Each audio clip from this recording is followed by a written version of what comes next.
ഭീഷ്മയുടെ നിർദ്ദേശപ്രകാരം ധൃതരാഷ്ട്രർ വലിയൊരു സംഘത്തെ പാണ്ഡവരുടെ വസതിയിലേക്ക് അവരെ തിരികെ കൊണ്ടുവരാനായി പറഞ്ഞുവിട്ടു. ആദ്യമെല്ലാം അവരെതിർപ്പ് കാണിച്ചെങ്കിലും കുന്തിയുടെ നിർബന്ധം മൂലം സമ്മതം മൂളേണ്ടിവന്നു. ഓരോ രാത്രിയും പകലും അവരുടെ വരവിനായി ഹസ്തിനപുരം കാത്തിരുന്നു.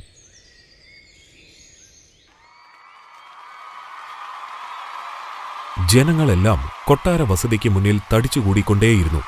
അവരുടെയെല്ലാം കൺമുന്നിൽ നിൽക്കുന്ന മാതാവിനെയും പുത്രന്മാരെയും അവരുടെ ഭാര്യയായ ദ്രൗപദിയെയും കണ്ടതും തങ്ങളുടെ ആനന്ദം അവർ ശബ്ദത്തിലൂടെ പ്രകടിപ്പിച്ചു.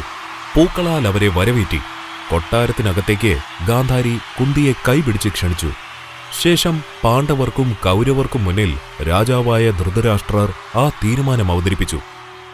നിങ്ങൾക്കിടയിലെ ശത്രുതയിൽ മറന്നൊരു കാര്യമുണ്ട്, സഹോദരബന്ധം.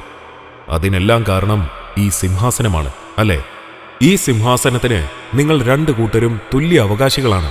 അതിനാൽ ഇനി മുതൽ ഖാണ്ഡവപ്രസ്ഥം ഭാഗം പാണ്ഡവർ ഭരിക്കട്ടെ, ബാക്കി ഭാഗം കൗരവരും.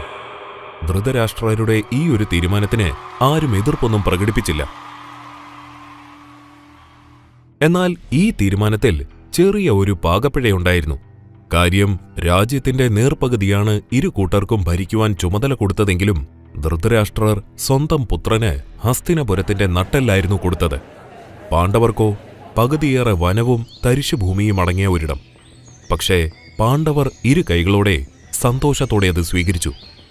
അങ്ങനെ പാണ്ഡവരിൽ മുതിർന്ന സഹോദരൻ എന്ന നിലയിൽ യുധിഷ്ഠിരൻ ഖാണ്ഡവപ്രസ്ഥം ഭരിക്കുവാൻ ചുമതലയേറ്റു.